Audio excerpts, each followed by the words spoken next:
Hey,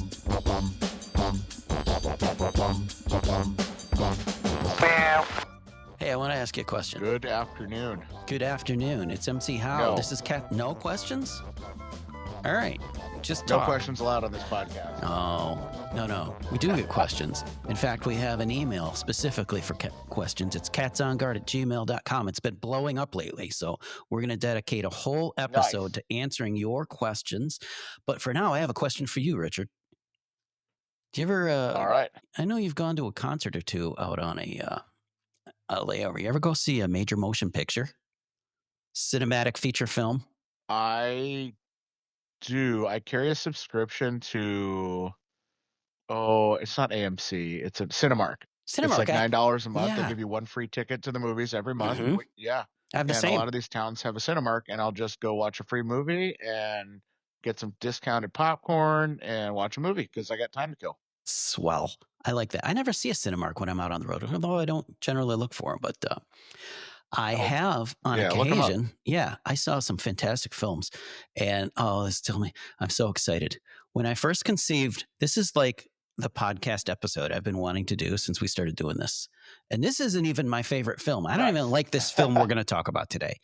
But we are going to review... And this is like a whole new feature that we're doing here on Cats on Guard. It's Cats on Guard goes to the movies, I guess, if we want to give it a name.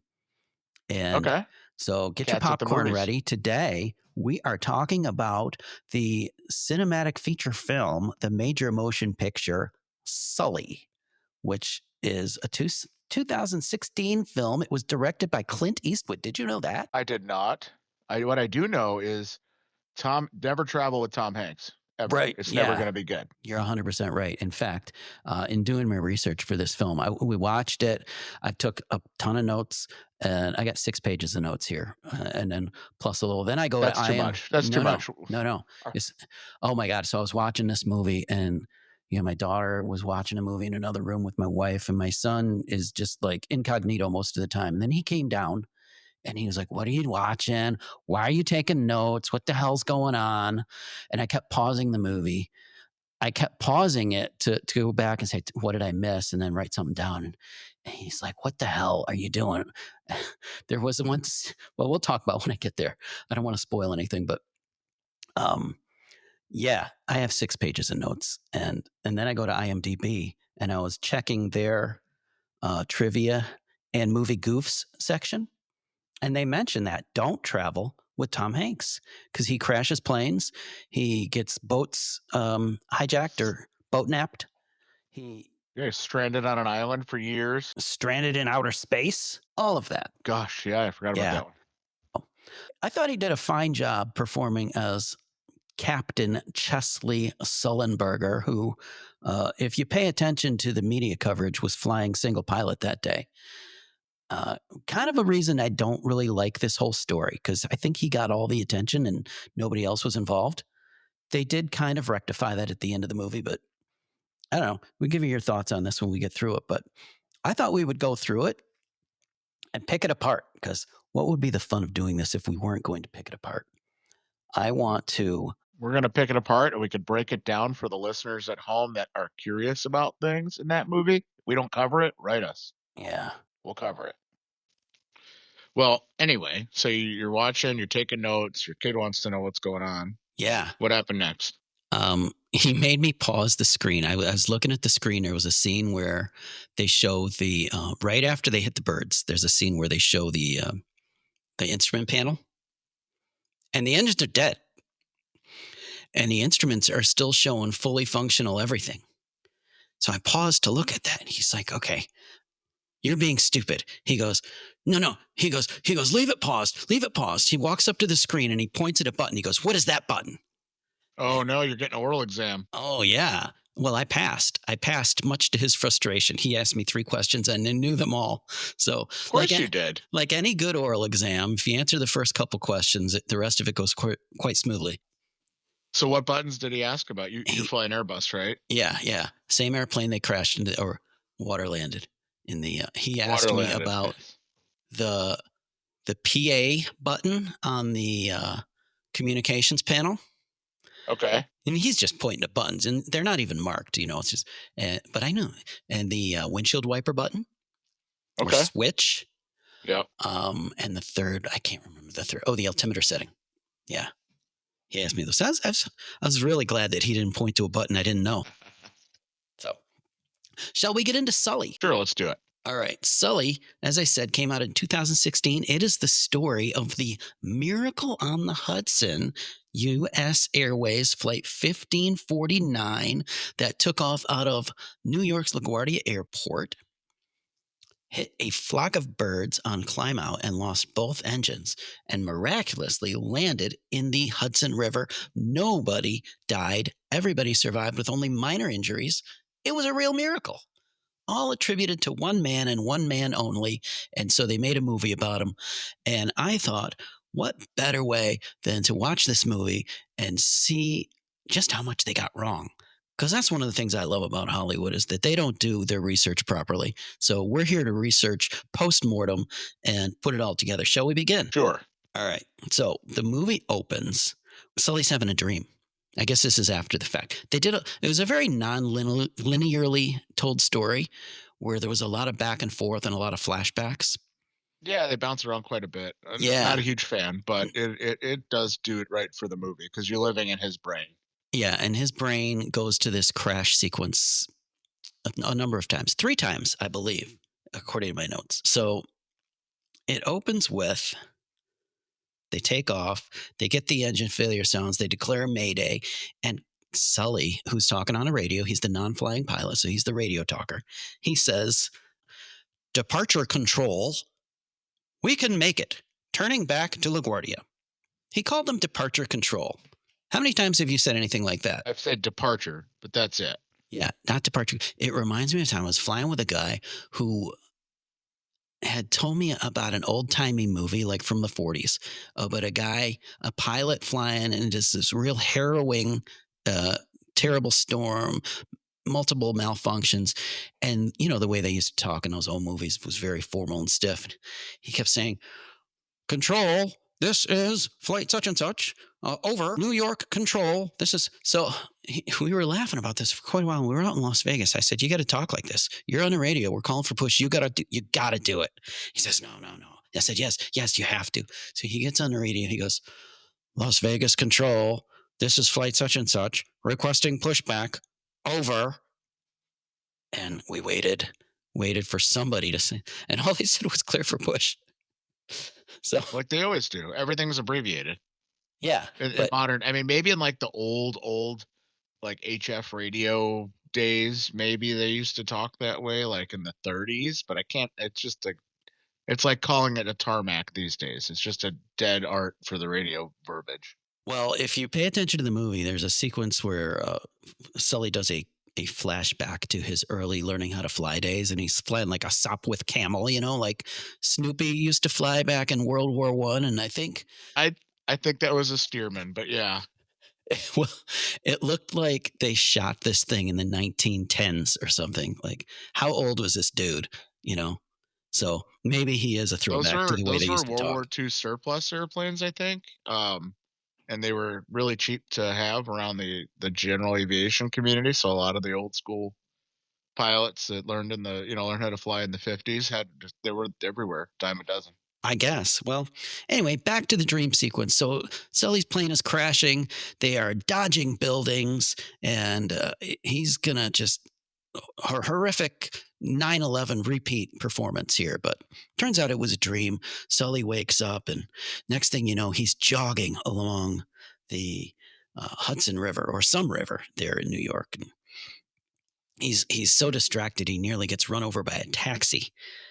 And then he's up in his room and he's sitting on the edge of his bathtub in his hotel and is just surrounded by a shroud of steam, and you could see that something's weighing very heavily on his mind, and I couldn't help but noticing 2 things. Number one, uh, a clear case of PTSD here. Would you not agree? I agree. I think that the jogging scene, though, for me, it set the tone of his like prior military background and like every morning 5 a.m. calisthenics. Some sort Oh, of physical activity to start your day. you may be You know, right. You may be right. And in every other sequence of him jogging, and there are a number of them, it's always in the middle of the night. It's dark out. So it could be 5 a.m. because it's January in New York. So it could be dark at 5 a.m. But the other thing I noticed about this is that he's sitting on the edge of a bathtub. And like, I don't know how many hotels you've stayed in lately that still have a bathtub, but they're pretty rare to find. I Yeah, I mean, I mean, it we depends covered on hotels they pretty put them. extensively. It's you can't even get a shower door anymore, let alone a full on Oh bath. man.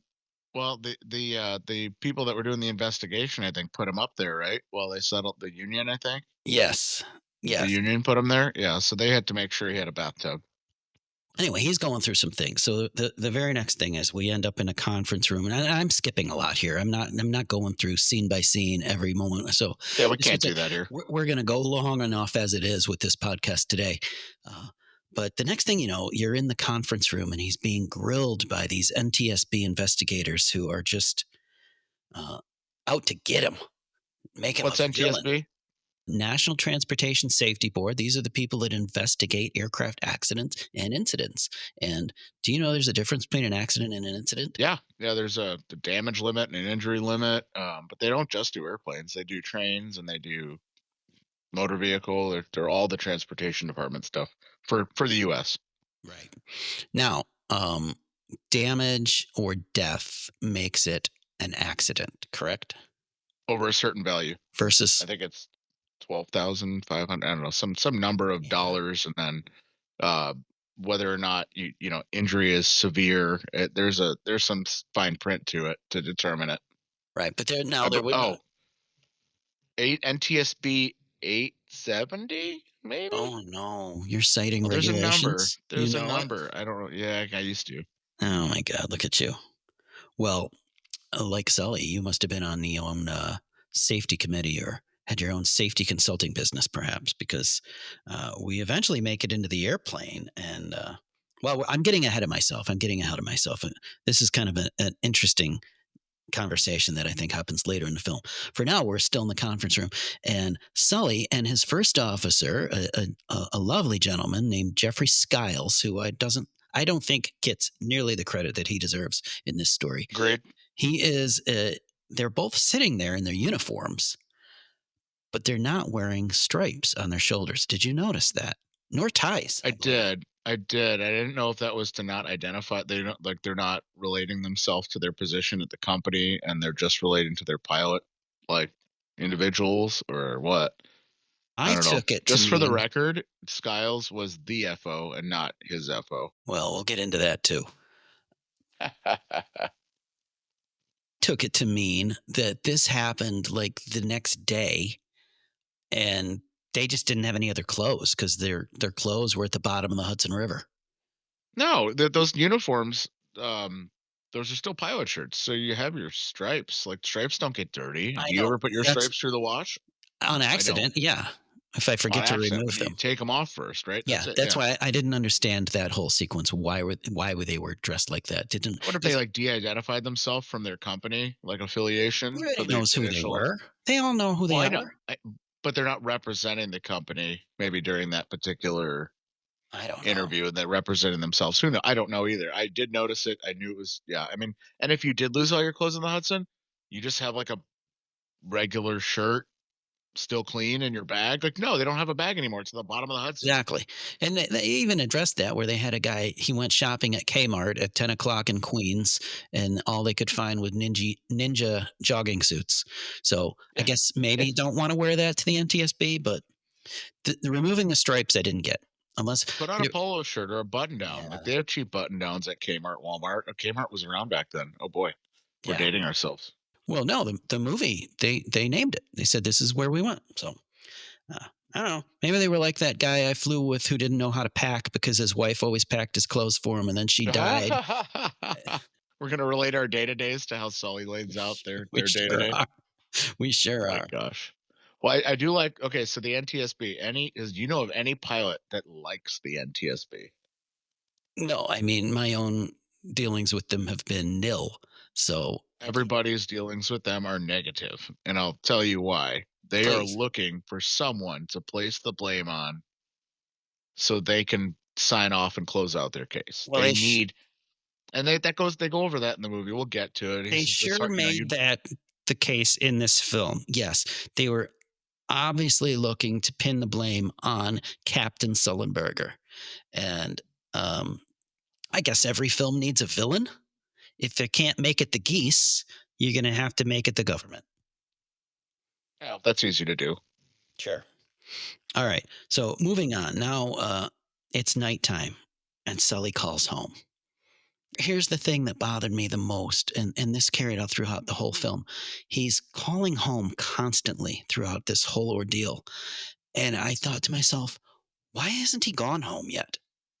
How long did this whole thing last between the time he puts down in the Hudson? He's calling home on the regular, but he's never going home. And I read according to IMDb trivia section, the sequence of events from the beginning of the movie where he crashes the plane to the final NTSB hearing where they listen to the cockpit voice recorder, which is at the end of the movie, it's like 4 months. I can attest to relating that to his military service. Like his wife was without him for 6 months regularly, so him going away on little trips is not a big deal. Also, I believe their kids were grown, so she probably had to stay back with them. Otherwise, she could have flown out to him for free. They have flight benefits. But are we to believe that he was being held prisoner in New York City and wasn't allowed to No, leave for any period of no, time? that's not a focus of the movie. Him going home, his home. Yeah, it's not. It's not a. It's not. What do you want to see him come through the door and give his wife a hug? Is that what you're hoping for? I'm hoping that he's just able to come and go as necessary. And also, I don't think the NTSB has their facilities in New York. Aren't they in Washington D.C.? How long was this movie end in? Hour 45. Something like that. Not even. Yeah, you gotta fit. You gotta fit all this into an hour 45. Yes. Suspension of disbelief. I struggle with it at times. See, this is the problem with pilots and aviation movies. We cannot get through an aviation without ripping it apart. That's why we're here. It's That's, entertainment for the general public. How I much know. of the general public can rip this apart? They just go, "Oh, okay, cool. That's it." Well, maybe when we're done, the general public will be able to sit through these movies and say, no, that's wrong. No, And the cat's you on can't guard do will prove that. it. Ugh, Oh, come on. Oh, I don't want to ruin movies for the people at Rich, home. Rich Million. I have a whole sequence of these coming up. We got so many movies to cover that are so wrong, and I can't wait to get to all of them. Oh, Oh, Die Hard 2, 7,500. What's the Catch Me If You Can? That one? Catch Me If You Can was a great one. It was a You know, it great was a one. really accurate aviation movie. Tell And me. have you seen American Made with Tom Cruise? No, I've not. We should add it to the list. Oh my, you haven't. Oh, you want to talk? That is a pilot's pilot movie. Okay, it's going on the list. Yes, absolutely. And like all of the things, you might catch a thing or two, but all of the things are pretty darn accurate. Right, well, you know what? Some things that are not accurate in this movie. They show a scene where he's sitting in his hotel room. First Officer Skiles, who is always referred to as First Officer Skiles. I'm going to start calling my FOs by their title. Those. You don't own them. Oh, this is gonna be a topic for every episode. I'm gonna correct you I until you own them. fix it. Do you know I own them while they're there? You know that whole. You ever hold that? Like the captain draws a line down the middle of the console, said, "This is my side." That's yeah. No. My line goes like around his seat To the or oxygen mask on around the their far side. seat Yeah. and everywhere Yeah. else. Yeah. So you'll be inclusive about gender, but not about possession of the coworker. I want to see more gender inclusivity because I get tired of the same conversation with the same dudes every time. Women tend to Guns, talk about different things. It keeps motorcycles, me interested. airplanes. Exactly. Oh, there's an episode for us. Flying with minority pilot people, not actual. Absolutely. You could my actual minorities or like minority case. Yeah, that sounds like a good episode. Anyway, let's go back to I Sully. think that's going to be a short one. But back to the show. An inconsistency that I noticed, there's a scene where First Officer Skiles calls Captain Sully on the hotel phone. They're each in their respective hotel rooms. Now, first of all, he's calling him using the hotel room phone. Unrealistic. Unrealistic. All Unless, right. unless Unless First sensitive Officer, material. well, maybe, or First Officer Skiles' phone is with his suitcase at the bottom of the Hudson River at this point. I'll grant that that's a possibility. The other thing about this scene as I looked at it. And the hotel room that we've now established they're living in for 4 months, pristine. No, nothing on the It's not side set up table. like a pilot sets it up. It's not even that it looks unused. The bed is They don't made. have anything though, dude. But the bed is made, the pillows are in place. There's nothing on that's true. They don't have anything to scatter on the And they're nightstand. were they You're both right. prior military or just I well, they don't didn't have any belongings to take to the I don't know hotel. about Skiles other than that he was supposedly there. They didn't go into any of the details of him. So Okay, but I mean, I thought there was this. Some people are very rigid about like remaking their bed when they get out of it in the morning. I'm I not suppose that that's person, possible. Yeah. I but don't even there do are that at those home. people, and exactly.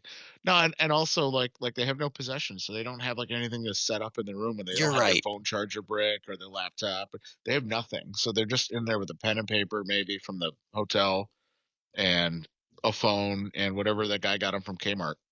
Yeah, I think you're right. So I did like the scene where the hotel lady they bring the Kmart clothes, and the hotel lady is there, and First Officer Skiles is standing in his hotel approved or hotel uh, issued bathrobe. Was it the robe? Yeah, the white robe. Yeah, Yeah, yeah. Oh, you ever wear those? You ever put that on? On the occasionally. rare Is it occasion there's Sheraton one in that the does room. it? So it's Sheraton more. do it? There's a few. There's a few that have them. Yeah. Okay. I can't remember last time I had it. It was recently, but I didn't use it, no. No, I don't know if it's a luxury or it's just like how many like do they wash those things? If you take it They off, better. if you It take it goes with the off, do towels. they just hang it back? Oh, speaking of, I want to bring this up. I want to give you credit. I was in a hotel the other day. I walked past a room that was being serviced by housekeeping. The door was open. I could see into the glass enclosed shower, and the housekeeper was, in fact, wiping down those glass doors with the room Nice. towels. Yeah. So you Okay. called it. I give you all the credit for that. Well done. Almost Well, like thank you you. knew something. All right. Back to the Uh, movie. Now we go back to that flashback where Sully is flying in that, what'd you call it, a Stearman? yeah, if you're talking about the Back biplane. in it's like Yeah. 1920 and he's probably 120. He's wearing a leather helmet and well son you're gonna do this you gotta be never stop learning. So um, I think that gave good insight into this very intelligent and highly skilled professional that safely brought this plane to a stop in the water. So that scene to an aviation enthusiast is to represent stick and rudder skills. Okay. That's stick and rudder airplane for basis of aviation foundation. Okay. Because tailwheel aircraft and old fabric winged aircraft are, those are stick and rudder airplanes by knowledge, by, aviation reputation. So he knows what he's doing, right? Can you hear my rascals are definitely audible in the background. My No. apologies. Oh, I'm sorry. I can't hear I them. I heard them. Good, good. You need to age those kids up. Get them out of the house during the day. They need to be in I'll school. record with you in about 12 years when they're Okay. out of here. Yeah. I'll be out of here in 12 years. I'll be out of stories. All right. Now, Sully is not out of stories and he keeps replaying this over and over. He keeps seeing planes crash. Definitely has PTSD, but can he go talk to anybody about that? Not Absolutely in the not. aviation world. No. Yeah. No. It's very clearly portrayed on film, but God, if he were to go say, "Hey, this is bothering me." He's done. He's Yep. done. He's So grounded. Well, he's already grounded for the accident, right? So he's just prolonging his return to service if he talks about mental health, which is a yeah, really sad aspect. And they keep claiming it's better, but it's not getting better. and I think he was retired by the time they made this movie. So at which point he's okay to talk about it, maybe. Well, But have you seen the plane in person? It's in Charlotte. you've seen it, Yeah, if you're in Charlotte, the museum, it's just sitting in the museum there at the yeah. Well, it appears at the end of the film. They have a lovely little scene during the yeah, credits of the gathering there. actual Yeah, I crew, went the there on an gathering, overnight. and Yeah. the passengers, and the plane is there. So maybe one of these days. Yeah, they have some luggage and some other things on display there. If you're ever passing through Charlotte, go over to the museum on the other side of the airport. So maybe Sully's clothes are there. Actually, I think it is the uniforms. Yeah. No, I mean the Um, ones that sunk to the bottom. ah, Anyway, we're back to the next NTSB meeting, where they're accusing Sully of not having followed the checklist. And First Officer Skiles, I don't know, you could almost say throws his captain under the bus there, where he says, "Yeah, Sully didn't follow the checklist." For good reason, though. He had enough systems knowledge to know to override the standard procedure based on the ever evolving environment that we deal with in flight. Yeah, and as they point out, they didn't have a lot of time to follow this very lengthy checklist. Which first officer apparently he was a brand new onto the To the plane. to the plane. Yeah, I was going to say upgrade, but he's not a captain. So, but he's new onto the airplane, so he just came through all the training procedures. He's very familiar with these checklists, and that's why he's able to read through them pretty quickly, find the information that they need in the 300 seconds that they had available to them before they hit the water. Yeah. But Sully was kind of just doing his own thing, to be honest with you. I mean, there's some pilotage, some tribal knowledge items that, the engineers, when they develop these planes, they have you flying around in cruise flight or at 5,000 feet, cruising around with engines. And okay, we have this malfunction. This is how we'll do it. This. But if you're losing power to your plane and you have this power source available to you, an APU is like a generator for the airplane, right? So for those at home that don't know, it does take a little while to get that fired up, but he knows he needs more electrical power now. Yes. So he calls for it. Yeah. There's nothing that says you I can't don't turn even the think APU he on called whenever you for it. I think want. he just did it himself. He just Oh, reached up and, okay. and turned it on.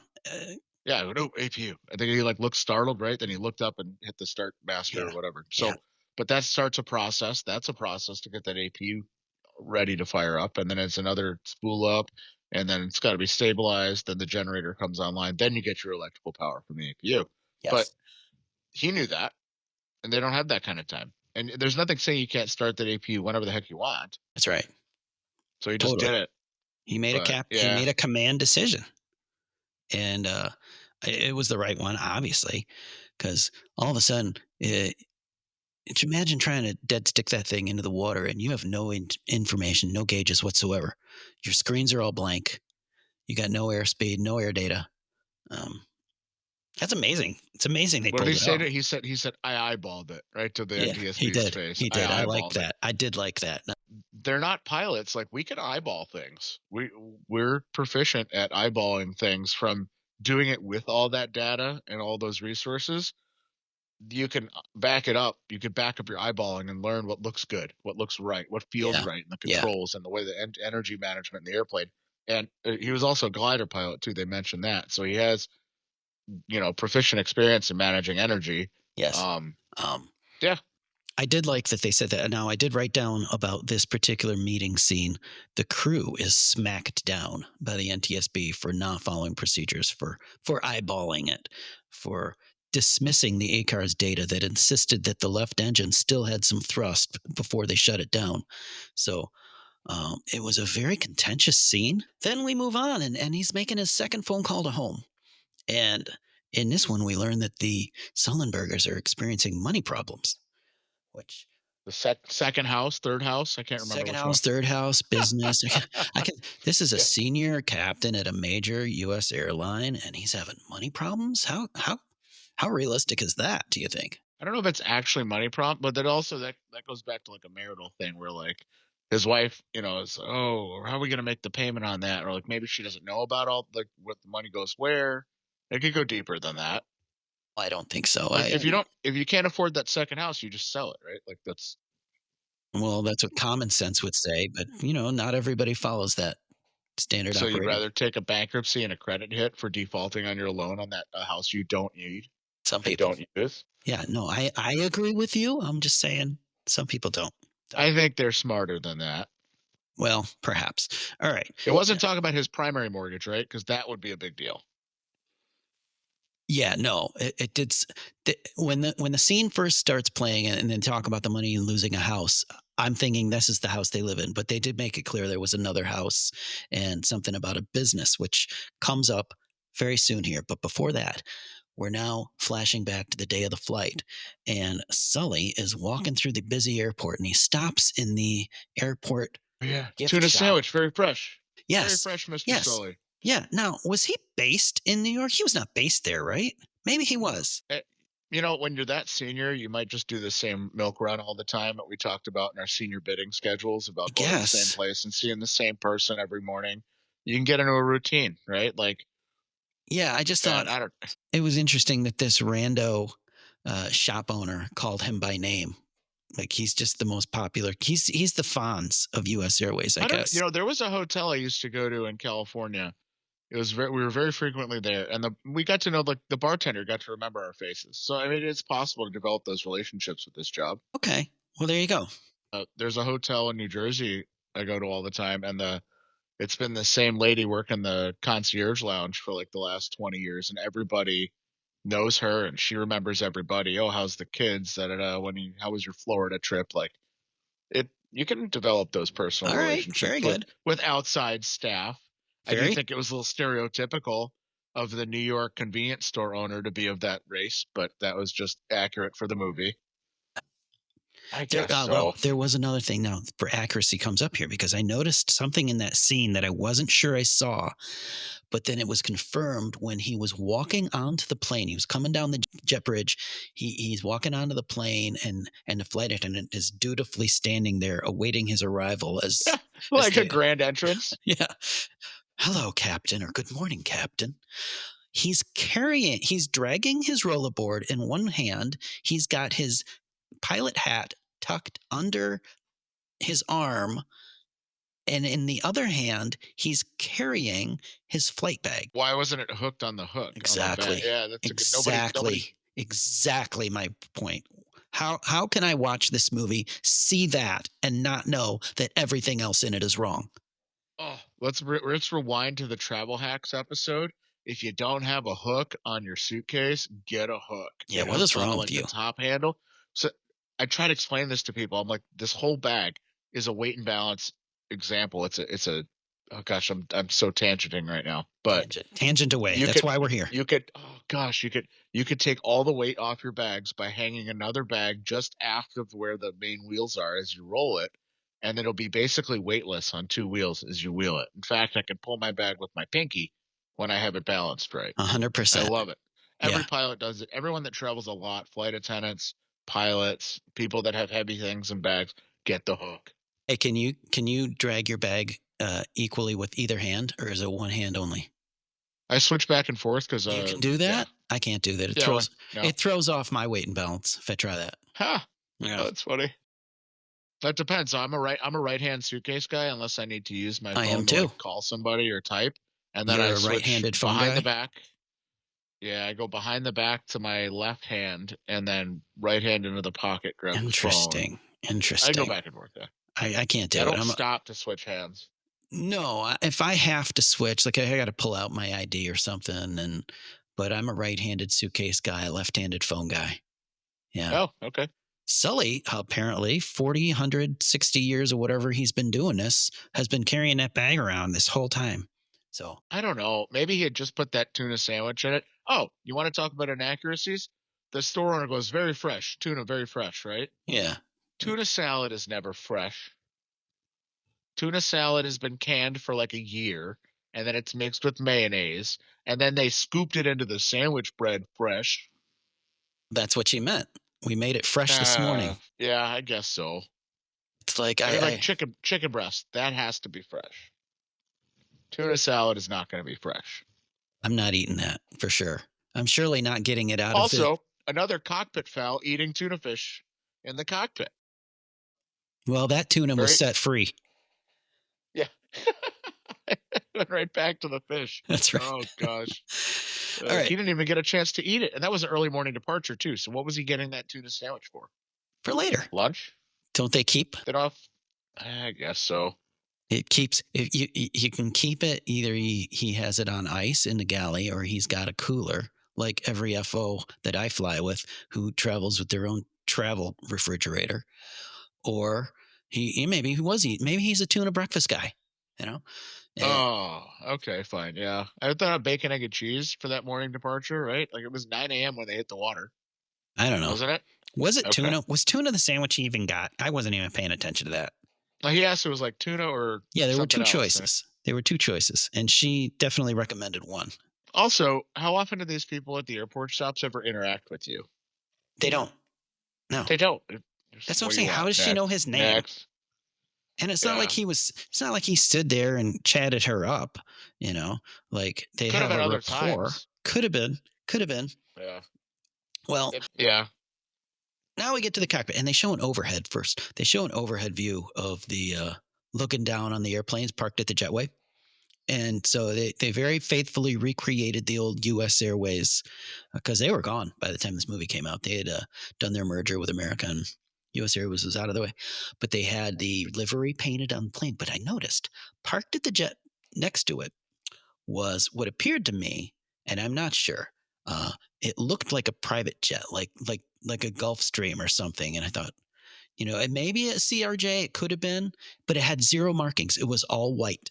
There was no tail, there was no paint job or anything. So I thought, this No is livery. Yeah, no no, livery. yeah, Yeah. livery.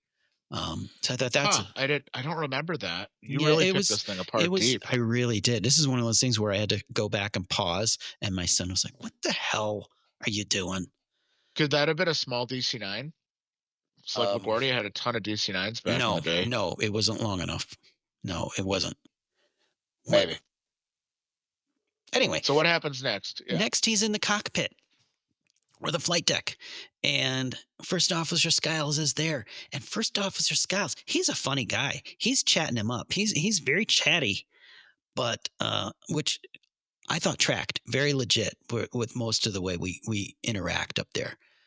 Sully, very buttoned up, very tight-lipped, very much no nonsense. Let's just work. I'm not here to be goofy with you. And Skiles says he says I googled you last night, which I I just That's creepy. that's exactly what I wrote down. Yeah, that is creepy. I mean, have you ever Googled somebody you fly with? And if you did, are you going to tell them that you did it? Who comes to work and starts with that? Yeah, Like, that's an that's like odd 2 days into opening. your trip then. It's an odd opening. It reminds me of the time where, yeah, 2 days in, absolutely. I once flew with a guy who he goes, "Hi, my name is Mike, but I go by Jeff because I was named after my dad, and he left when I was 2 months old, and I never had any relationship with My him. So I was raised gosh, by my that's stepfather." And quick. he just goes on and on and on. And I'm like, how are you leading with this? Oh my Not day 1 gosh. material, right? No. And it takes away all the mystery and all the buildup too. So uh, yeah, telling someone that you Googled them the night before, and for all I know, I don't know if these guys have even met. I guess this is, I don't know what day of the trip it's in. And if it's not, if it's the middle of the trip, I find it also sometimes, yeah, you get to the airport on day two and you're like, hey, I'm going to go to the gift shop for a minute. I'll see you on the airplane. That could have happened, I guess. But if it's starting a trip, I don't know if they had a base there. Like I said, I don't know where they were based. Well, so the part where the other thing too is that like that wasn't readily accessible smartphones either. So Correct. he had to like open up a computer and go search it. It wasn't like he pulled the phone out of his pocket and was like, "Who's MC Howe?" Click. Right. Because this is 2009 when this crash occurred. The smartphones were still in their infancy. So yeah, everybody, I didn't have one yet. Did you? Not a smart, maybe a BlackBerry at the time, but it wasn't super smart. It Yeah. wasn't So, like super easy to access or you know information. what he could have done? He could have gone down to the hotel business center and logged into the computer there. Next, the flight attendants are doing their safety demonstration and they are holding up the briefing card and they're walking up and down the aisle with the briefing card. Have you ever seen a flight attendant walk up and down the aisle in the middle of the safety demonstration? No, they don't do that. They're separate, right? They're like Yeah. first you do the briefing card and then you do the life jacket part. Well, they were the reason I bring this up is because when they're doing that demonstration, there are certain things that they show off, like the safety demo card, like the oxygen mask, the life jacket. You have to be visible to everybody that can see you do the demonstration. If you walk away from those people, suddenly you're behind them or they're in front of you. They can't see you. So, uh, as a former flight attendant, this caught my eye and said, "This is wrong. They can't do it like this." But they did it. Hollywood. Hollywood and airplanes, they don't mix. And medicine too. I've heard that's the same for medicine. Like actual hospital people go nuts watching medical scenes. Oh, maybe we should do some medical episodes. Bring your wife Which on as a guest. yeah, we'll bring guest medical people. Yeah, we'll There do you that. go. Okay. So the first flashback of his engine failures, he goes to in a buildings. Yeah. But when do we finally see? Is this the part? This is when he's boarding the plane Right. that Yep. we're just talked about. So That this is it. this is where this is like what 40 minutes into the movie we finally see the actual series of events. Yeah, and then here's where it goes wrong again because they take off and first officer is flying the airplane. He has his hands on the thrust levers. He goes, full thrust, pull forward, advances the thrust. That's the word I was trying to come up with. The word advance to full thrust, but then he keeps his hands there. The first officer guards That the could have been thrust different levers. procedure for I different. guess it could have been because I've only worked for where I've worked, but everywhere I've worked, the captain puts his hand to guard the thrust levers or throttles, depending on the airplane. And this is an Airbus, so we call it thrust levers. The captain puts his hands there. The first officer, even if he's the flying pilot, takes his hands away because it is the captain's decision to abort. Why And can't the first officer decide to abort? because they told him he's not a real pilot. Don't know. I don't know the That's reason. what. That's yeah. So I don't know. I would be curious if anybody at home has flown under Cactus call sign before the merger, what the SOPs were for that, because I think either pilot can make the decision to abort, especially nowadays. But the captain has additional duties sometimes. In certain airplanes, the captain has to pull the speed brake lever. It's too far away for the first officer to reach. Maybe that was, I don't know.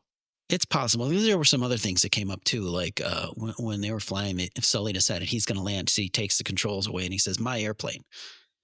No, and the other guy says, "Your airplane." That may well be the call at Cactus back in those days.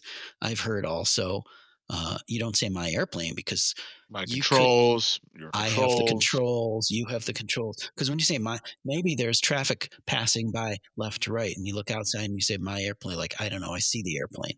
Um, so again, yeah, would love to hear from somebody that knows. I don't know anything. I'm just watching and taking notes. Um, so they take off, and right after they take off, Sully is unlatching his shoulder harnesses. Let me ask you this: Had you I ever do that. seen? You're one of those guys. I'm like out of 1,000, like gears up, we're speeding up. We have some like air over the wings. I'm good. Okay. Um, Taxi, takeoff, and landing. That's the requirement. We're done taking off when the gear's up. a lot of people I fly with, as soon as the wheels are off the ground, shoulder harness comes off. Now, I bring Click. this up. I bring this up because it's going to come back later, but IMDb actually put this into their goofs section. I'm trying to find the exact wording of it. I got to find it. You mean that Here he it would is. unbuckle? Listen, here it is. I'm going to read it to you word for word. A commercial pilot would not loosen his 5-point seat belt harness so fast after takeoff. Okay, this I think should be going Wrong. under the incorrectly regarded as goofs because obviously I see this, you see it, you do it all the time. There's a group online called People Incorrectly Correcting Other People. Yeah. And I love that group because it's that kind of stuff right there. Yeah, absolutely. So that's why we're here because absolutely airline pilots take these things off all the time. And I don't know why. I had a guy once. I As soon as we were wheels on the ground, we're still rolling out. We're still like 100+ knots on the runway, and he's flipping his seatbelt off. And I looked at I him. I mean, said, you've conducted the landing, right? Like the landing is over when three wheels are on the ground. Okay, "Yeah, we've landed. is that Now is that that I've complied with the rule. is that the rule though?" Because I was always under the impression that it was like before you move the airplane from the gate. I thought it was I don't know. taxi, takeoff, and landing, but Are we moving the talking about? airplane from Well, the gate is are we talking commences about shoulder taxi. harness? We're talking about shoulder harnesses, not seatbelt. Correct, just shoulder Okay, harnesses. okay. You may be right. You may be right about that. Seat belts must be worn for taxi, takeoff, and landing, which includes pushback and includes after landing. But the Okay. shoulder harness I thought was just for flight. I don't know. I I don't also know. put it on if it's going to be turbulent. I put it on if there's storms. I leave it on. I mean, there's a lot of Or reasons, but it's or it's if variable. if the night before you watched Air Disasters about the pilot that got sucked out the windshield and he was only held in place by his shoes getting hooked on the strap somewhere. Oh, what a terrible. Let's go over that. Yeah, we got to go over aviation accidents someday. Yeah, yeah. Well, here's one coming up. They hit a bunch of birds right after takeoff. Not just any birds, big ass birds. Geese, Canada geese, probably not even New York Canada geese. geese. Canada geese Yep. coming home from the hockey game. I wonder. I mean, those are some hefty, hefty birds. I know it. I have a pond in the backyard, and it is rife with geese, which my dog loves to torment. But they are big, mean, nasty creatures, and they can take down an Airbus. Get enough of them together, bunch of bullies. So they did, and the engines blow up, both of them. You see flames. There's smoke coming out of them. But this is when they zoomed in on. Well, they didn't zoom in, but they kind of like stood at the back of the flight deck door. So you're looking at the back of the pilots. You can see the gauges. You can see outside, and I see the scene. The engines blow up. Then we go into the flight deck, and all the gauges are indicating perfectly normal. Everything's No operating red as X's. no Red red X's is X's. what you would expect to see, Not yeah. only no red X's, but there are no alarm bells going off in the flight deck. It is absolute silence. And I remember the first time I watched this movie, by the time they got to the third reenactment of this, it was like something has been wrong every single time they've shown this. And that was when I No realized audible. how absolute quiet it is. Yeah, there should be bells going up. Ding, ding, ding, ding, ding, ding, ding, ding, ding, ding, ding, ding, ding, And all the other the until you radio stop. chatter of New York approach too, like, that would be Absolutely. endless radio Oh, chatter. yeah. That's true. Yeah. Yeah. And then they just sit there. Now, have you ever heard that ding, ding, ding in flight? It stops you. It Uh, takes, depending on what it is too, but just the sound alone, I'm automatically geared toward the it worst snaps possible your outcome. attention, right? It snaps Yeah. your attention and it stops your heart for about 10 seconds. I say, what is it? Oh, not you? You're too cool. Too many old cargo planes I, popping engines all over the place. I guess I've been very lucky that way. Well, these guys weren't lucky at all because their engines are gone. They alert air traffic control and Oh, this is the part I hate. Ugh. wait a minute, I forgot something.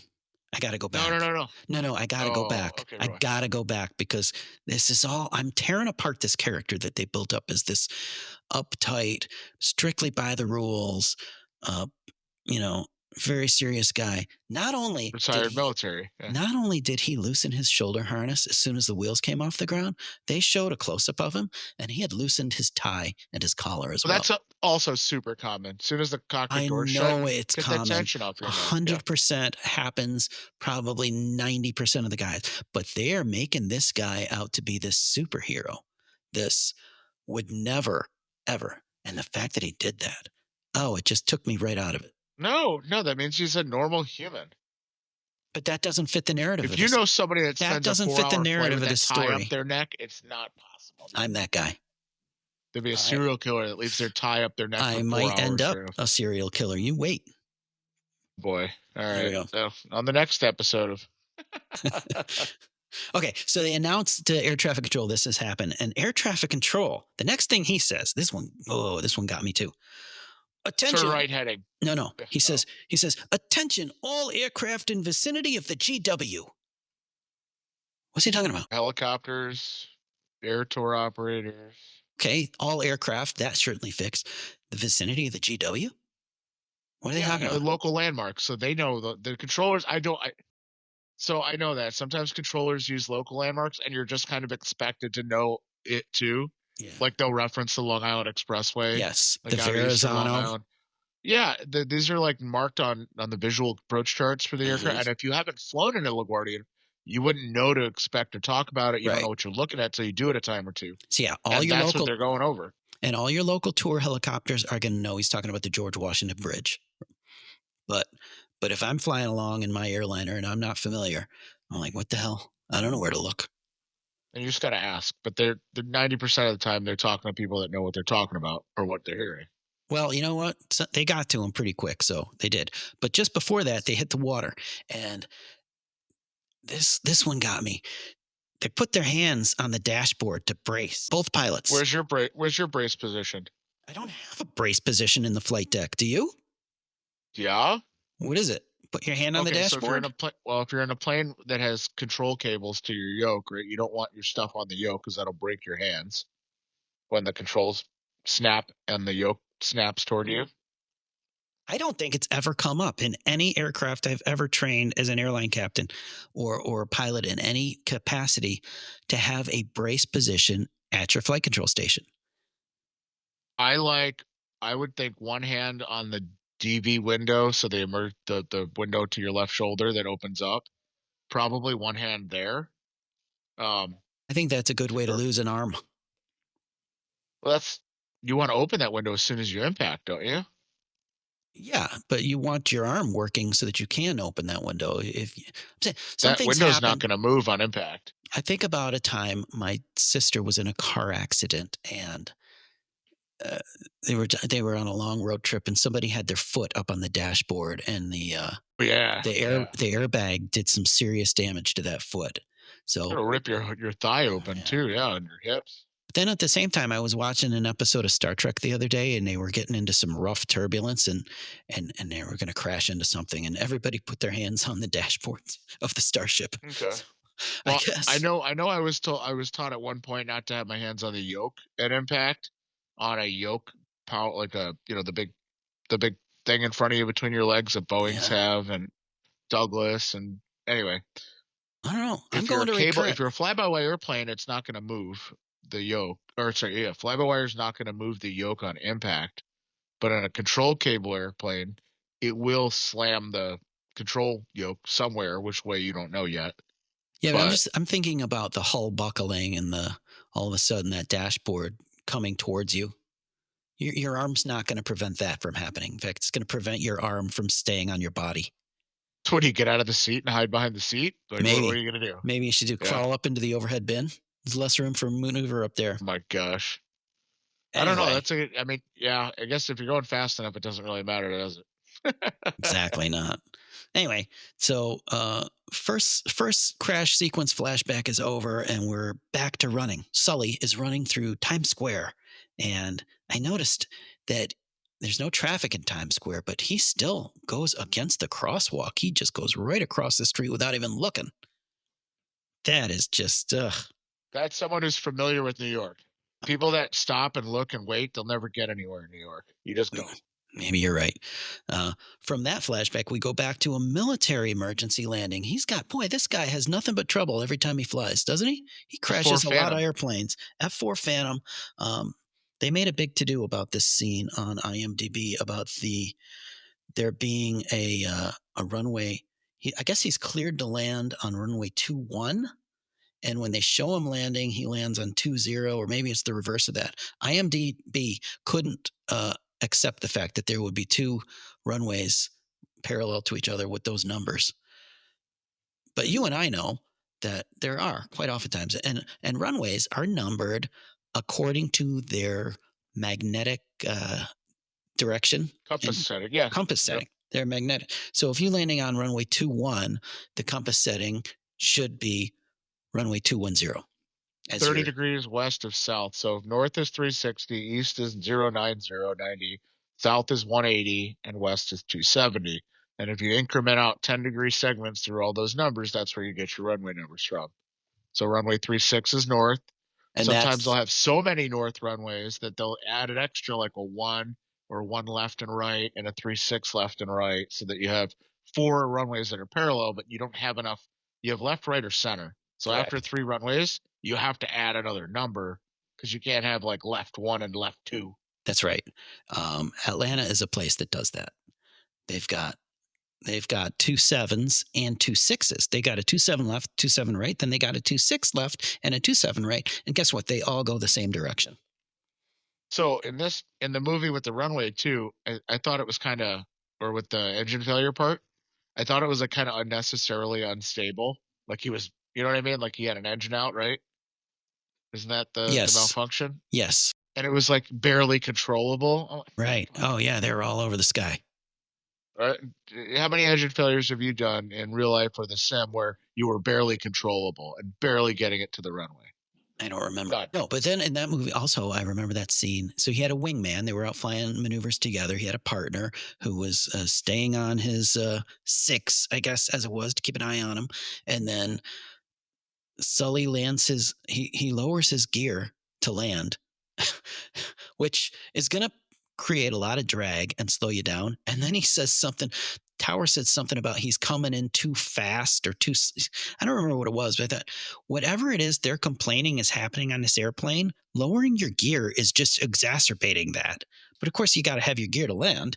But what I noticed about it was that his wingman also lowered his gear, who was not intending to land. I don't know if he did that just to maintain speed with him so he could stay, you know, in parallel. Well, I'm not a fighter jet pilot, so maybe if anybody at home has flown an F4 Phantom or wants to chime in, Yeah, cat's on well, guard at Gmail. basically, this F4 Phantom wingman was doing a low pass just to make sure they got down before he came back and landed again. So I didn't know why he lowered his gear, but he did, and I said why, and here we are talking about it. So, all right, next scene, we're back in New York.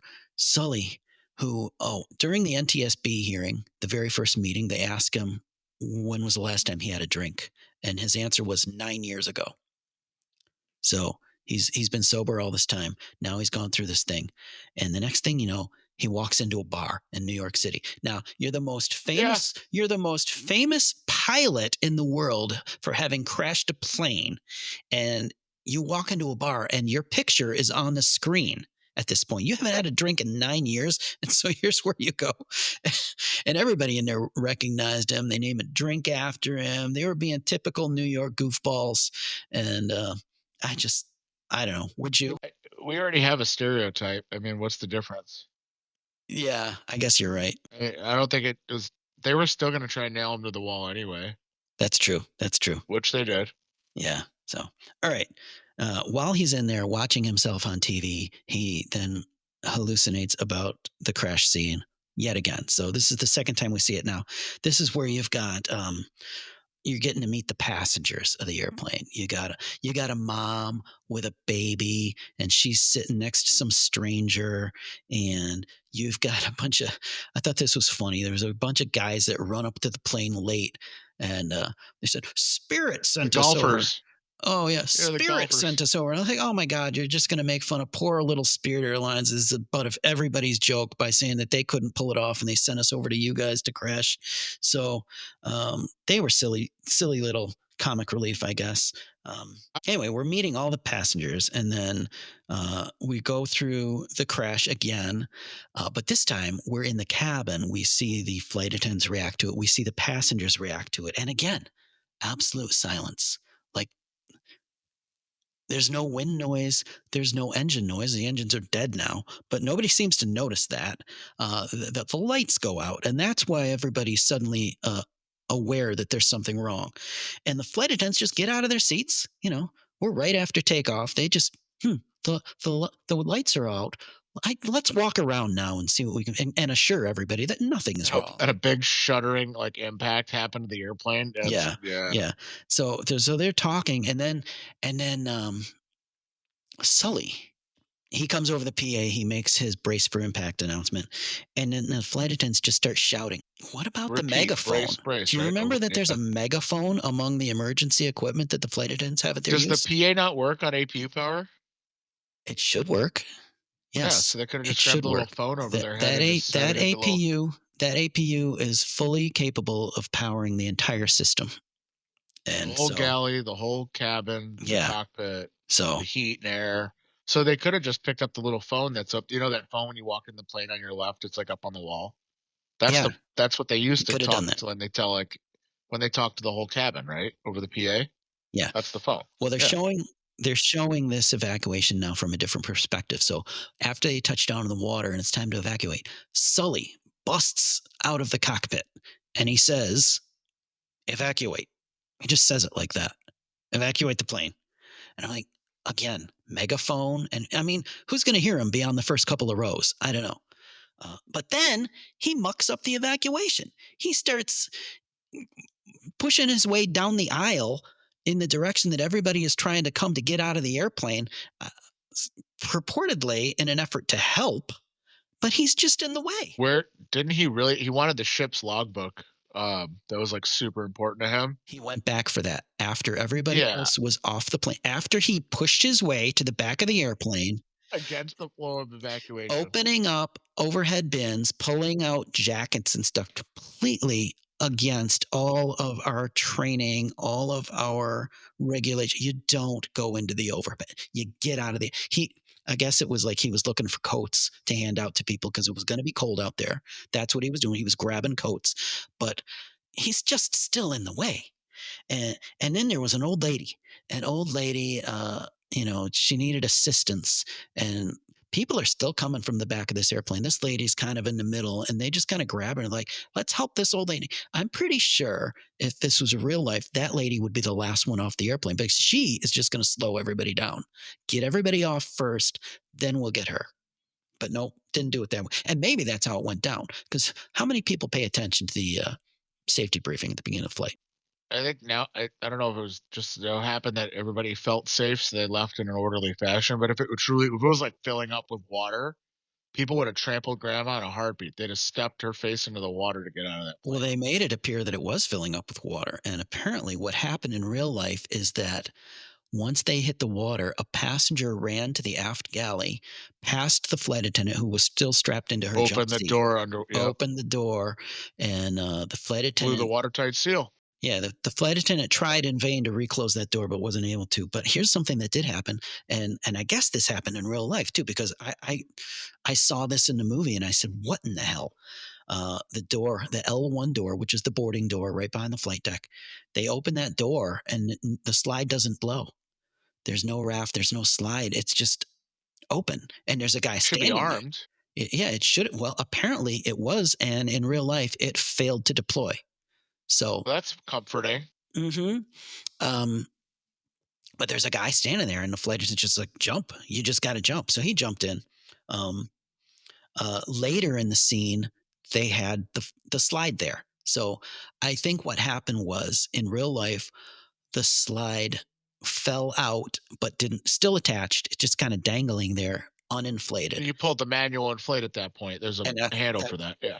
that's how it went down in real life. But in the movie, they didn't show that. So it was kind of like, how is the slide not there? Then the slide is there. And then there's just some rando wearing a pilot shirt. And it wasn't one of the crew members that we had ever met. Was it a So jump seater? well, that's what I said. Because if there's another crew member on board and we're going to show him, they kept showing this guy. I thought, maybe this is an important part of the story. Why are we just glossing over this? I guess the story goes in real life, there was a deadheading or a jump seating pilot on the airplane. And this person that we saw wearing the shirt later in the scene was the guy who jumped into the water. And that this deadheader took his shirt off to give it to the guy so that he had some dry clothes to wear. So hero there, Okay, I unnamed thought because there was hero. one like, was it the jumps? I thought it was a jump seater swimming away from the airplane like in a panic instead of standing on the wing. Somebody was swimming away from the plane in a panic. Yeah, there was that. There was a lady. They showed a lady standing out on the wing. Everybody else standing there, not Yep. How calmly, many of but them had bags in real life? That one drives me nuts. was there a photo of that? I'm sure there is. There's like backpack, a suitcase, a briefcase, something like that. Like that should have been automatic felony Yes, because yes. you had put the other Send hundred and them to El something people. Salvador. Oh, that's a modern events Oh my gosh. clip right there. I think right. It's in the Anyway, news. Oh boy. everybody gets Yeah. rescued. Everybody gets rescued. The ferry boats come out. What a Oh, bunch! I love the ferry scene. What heroes those people were, right? The Oh, guy from Entourage is like one of the dive then NYPD helicopter divers or whatever. oh no, I don't know about that. But did you know this? The main ferry boat captain that they showed in the movie, Yep. he was the actual captain of the ferry Oh, boat that it day. was a cameo. Okay. It was a cameo, and so were the helicopter scuba guys. They Nice. recreated their heroics that day for the movie. So That's cool. yeah, they all get up onto the ferry boat, and then Sully, everybody's thanking him. He was very much a hero that day already, and understandably so. He needed a moment to himself. He went up onto the top deck. There was nobody up there, and he pulls out his phone and he calls home. Yeah. And probably the first thing I would do as well. But it was such a quick and cryptic call. I thought to myself, why is he being so quick about it? Why isn't he telling her exactly what happened so that she can understand it rather than he's kind of planting the seeds of panic in her mind with the way he did it? And clearly, at this point, you're on the boat, you got a few minutes to get to shore. You could probably take the time to have a proper phone call with your lady wife. I don't know. Everyone's relationship's different, right? But like, first of all, he called the landline, so that sets the tone for you. True. And here's some more movie magic for you. He called home and she was right there to answer. Some more movie magic. but also, like, there's no chaos going on in her home. Her home is, like, well kept, it's quiet, it's organized. Did notice how well kept the home was. If my plane was on fire and I, like, evacuated and it's burning up on a runway and I make a call home, like, 1, she might not answer because she's busy with the animals that I raise in this house that are also known as children. And then if she does answer, it's gonna be absolute chaos in the background anyway. I don't know if you heard the drums going on upstairs above my ceiling right No, now. I didn't hear Well, that. there's I think it's like pot drumming happening right now, but they must Uh, know that I'm trying to find some quiet in this house. oh, so we have a soundtrack going. I'll try to pick that up in the editing. Drums, maybe a bicycle came inside from the garage to ride around the house with. Who the heck knows? But if I called home with a legitimate emergency, I don't think, because it's not expected, right? You're not like patiently waiting by the kitchen countertop for an important phone call from your husband. That's true. Like you're That's living true. your life. That was an inaccurate, like, what do you call it? Inaccurate display of how a call home goes in True. this day and age, at least. That's what. Yeah. Well. Okay. Have you ever been peacefully waiting by your countertop and taking a phone call? Like, oh look, my phone's ringing. Oh Like, let yeah. me answer it. Yeah. You're right. No, you're going, you're running, you're unpacking groceries from Costco, you're throwing this, you're packing your bag for your trip, you're cooking dinner, you're cleaning up, running the dishwasher. You're not stopping. If you have multiple kids in the house, you know that. We have to, like, schedule this, like, well in advance to be able to do this podcast. And you know what? In this day and age, we would probably just text. I Yeah. wouldn't even Hey, call. I'm on fire. See ya. Yeah, Look up, check on the news if you need more info. I'm busy. that could happen. Oh well. Well, next thing we know is that they make it to shore, and right away there's a representative from the airline there to greet him in full uniform, hat and jacket and everything like that. And Baloney. every time these union guys showed up, they're in full airline apparel. Did you notice that? I did, and I thought, wasn't it? It was like that in the Flight movie too with Denzel, the other union represented movie where the union's Okay, your you know what president. I'm gonna confess. We are gonna do a review of Flight on an upcoming episode. I have watched only the crash sequence of that movie. I had no interest in the rest of it. Oh, I just wanted to see how they pulled that off, which drove me nuts as I watched it. So I got that to look forward to, and so do okay. you, So the you got to viewer. catch up on Flight. Yeah, we'll do that. I don't know. Would are you would a union like steward show up in uniform to a formal accident or investigation or something? Like, Well, I'm gonna sidebar here. We had a union rep who worked at my company years ago who owned a charter fishing business on the side, and cool, he would always come to these union events in his flip flops and bathing suit. Like he just got right off the boat and just nice. drove right over. So my experience is a union rep at best would be wearing a polo shirt and khakis, Okay. not going to be wearing their pilot costumes. But different era, I guess. Um, and so, they're trying to compile a list of passengers. Sully wants to know that everybody is safe. Eventually, they find out they are. He goes to the ER. He's put in a room with a window looking out into the rest of the ER so everybody can watch his exam as it takes place. Did you? I thought that was a Yes, little. that's a medical and yeah. I don't know. I don't know. We have to talk to some medical consultant here. Back to the cell phone usage. He's back in the hotel room and he calls his pal and he wakes him up and he calls him on his cell phone, which earlier in the flight in the movie we established that they only use landlines and hotel phones. So I thought that was a bit of inconsistency in terms of storytelling. But they decide that they need to get a hold of the CVR, or they need to listen to the CVR for some reason. I can't remember exactly why it was so darned. Something happened to him while he was in that bar. Something tipped him off about the timing of the event. And so they go back to the NTSB. They have another meeting. They're all going to listen to the CVR for the first time in public with thousands of people listening to the CVR recording. Uh, No, no, no, no, that's not how it goes no, down. no. Giant big hearing and a big event center. They're selling popcorn outside for Yeah. the admission to the Yes. Oh, peanuts and Cracker Jacks before you go in. that's right. So, um, Radio well, City Music Hall, I think it was, right? Where they played the live there broadcast. were enough people, yeah, for sure. I've never been to one of these events, but there were So they could all thousands. look shocked at the same time too as they listened, Who like were all these people? Who were they all? the media, the press, maybe? I don't know. I don't know. But I liked this meeting because when we saw them the first time and the NTSB really smacked down those pilots for getting it wrong, and this time Sully gave it right back to them.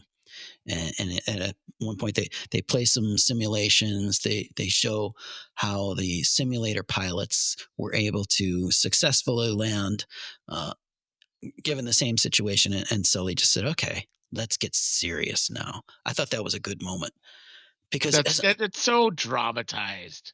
Like, it did that is, happen? I don't know if it happened, but I remember thinking this before it got to this moment.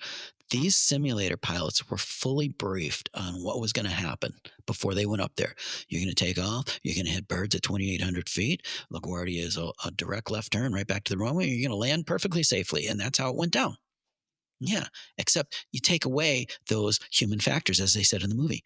Your heart stopping for 10 seconds, assessing the situation. What happened? What do we do immediately? What's the first thing you do? You take a moment and you say, what happened? And that does take a moment. And so they properly added that into the scenario. And after they did, they gave them like 35 extra seconds just to sit there. Uh, you know, and your simulator pilots were suddenly no longer able to land on the runway.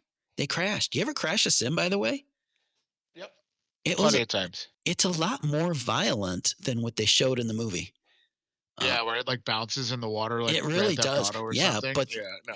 as the image showed the airplane bouncing, but the simulator itself stayed pretty calm. I've No, crashed a sim a time or you two. break it off of yeah, you break it off motion, like, the whole Yeah, thing collapses. yeah, Yeah. yeah, yeah. It's both fun and not fun at the same time.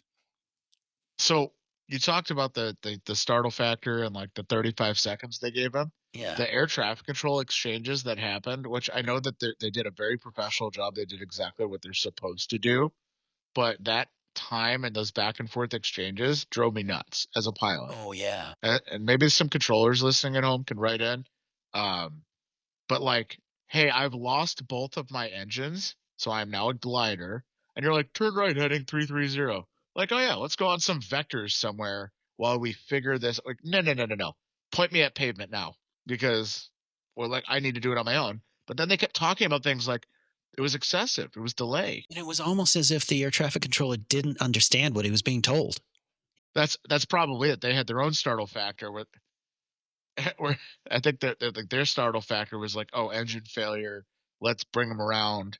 There's no bringing around. We're a glider now, right? So anyway, Yeah. Well, anyway, I noticed a couple things. A couple things caught me as a crew member as I was watching the simulator pilots do this procedure. At one point, the pilot calls for flaps two, and she looks at the other guy. She looks right at him, makes eye contact with him. Flaps two. Like you can't just say it. like it Like like a deliberate, yeah.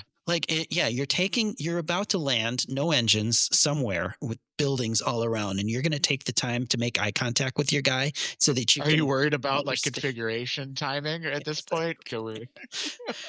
And then the other You want to wait a guy. couple miles there, Cap? Yeah. Now, I need to go into a little bit technical. We talked about one point what our flight director is, and it's that little gauge in our instrumentation that moves around. It's a little computer generated picture that we have to follow, and it tells us kind of how to point the airplane.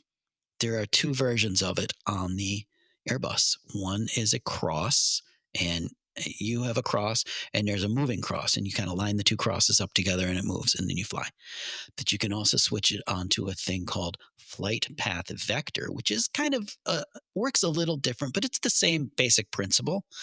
We in the Airbus world call that flight path vector the bird because it looks like a bird. It's shaped like a bird. And I have never heard anybody call for it that didn't say, give me the bird. When you push a button and your little cross turns into a bird. In the movie here, the simulator pilot calls, so they're going to land. Engines out. Okay. Autopilot off. Okay. Flight path vector, please. Wonder if they got those pilots from Airbus in Europe or France. Yeah. something I like wondered that too. because they're so Airbus's philosophy. It's like a little cult. of like, Yes, we won't call it throttles, we're gonna call them thrust levers. exactly. We're not gonna call it power setting, we're gonna call it thrust lever angle.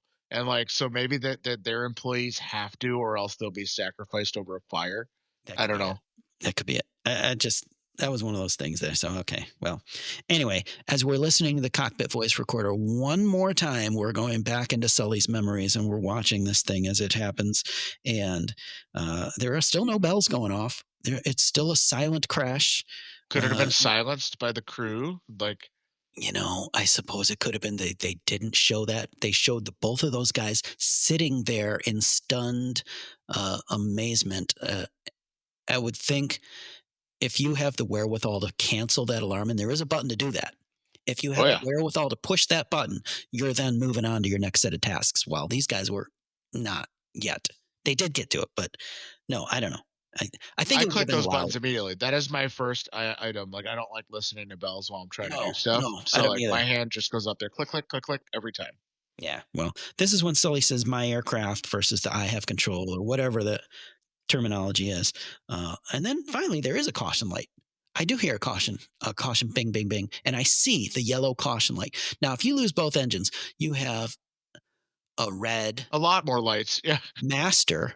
It's a master warning uh, for such a thing as an engine failure, and there are lesser a lesser degree of an emergency, which get you a yellow caution. In this case, the red would go with the bing, bing, bing, bing, bing, bing, bing, bing. A yellow caution is a single chime and a yellow light. I see on the flight deck the yellow light. And then I hear in the background wind shear. The airplane is announcing wind shear.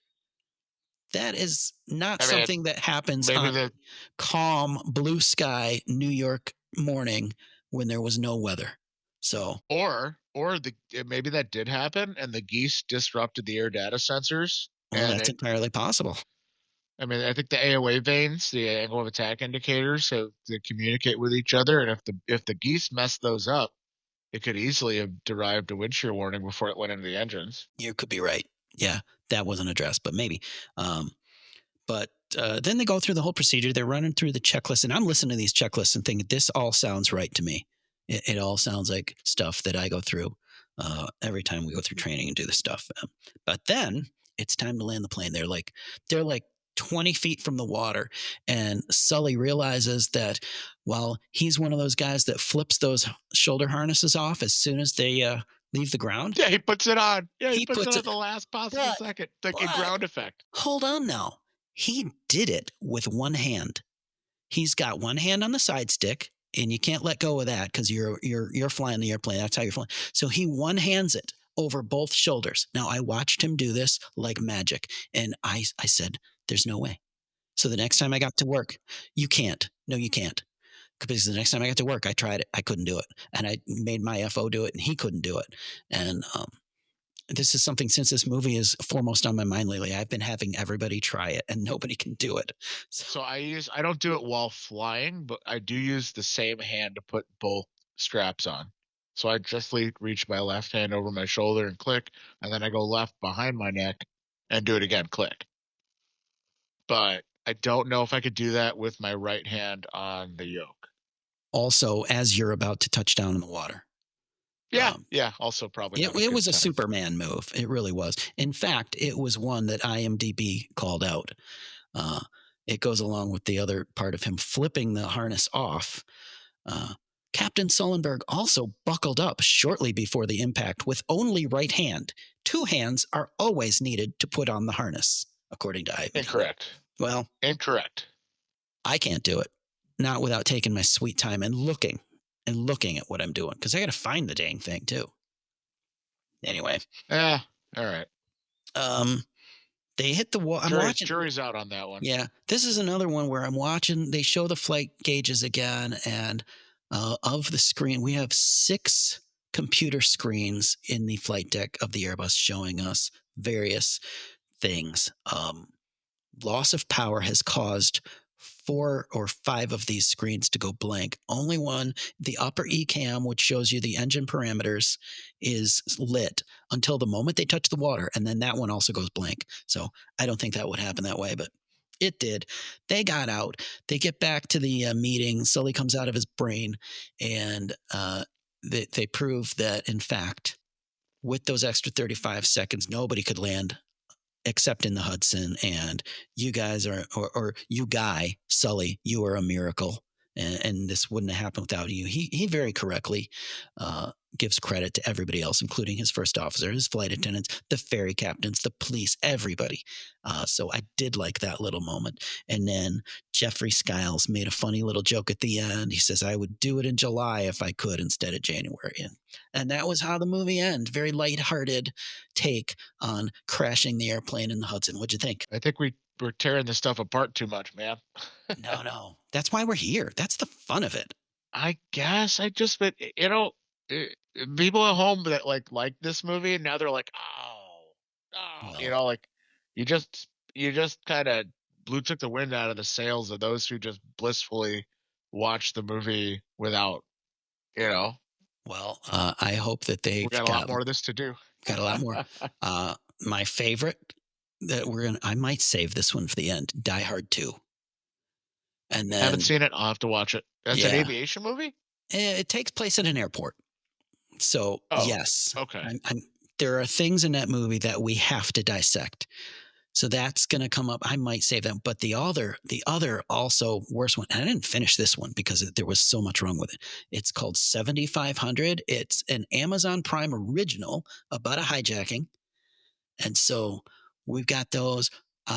We got Flight, Snakes on a Plane, Catch Me If You Can, View from the Top, which is a flight attendant movie. And then there's, of course, those. Snakes on a Plane. Oh, you never heard of Snakes on a Plane? That's Samuel L. Jackson? Yeah. I've had it with these You MF and know it. snakes. You Yes. know it. Okay. Yep. So we got that. And then, you know what one didn't make the How list? about Soul Plane? Oh, I didn't see that one. Snoop Dogg. So much coming up. Well, listen, I've had a lot of fun doing this one. I can't wait to do more. And we're going to continue our regularly scheduled whatever it is we do here. So stick around. Come back for more. I am MC Howe. Captain Richard Million. See you next time.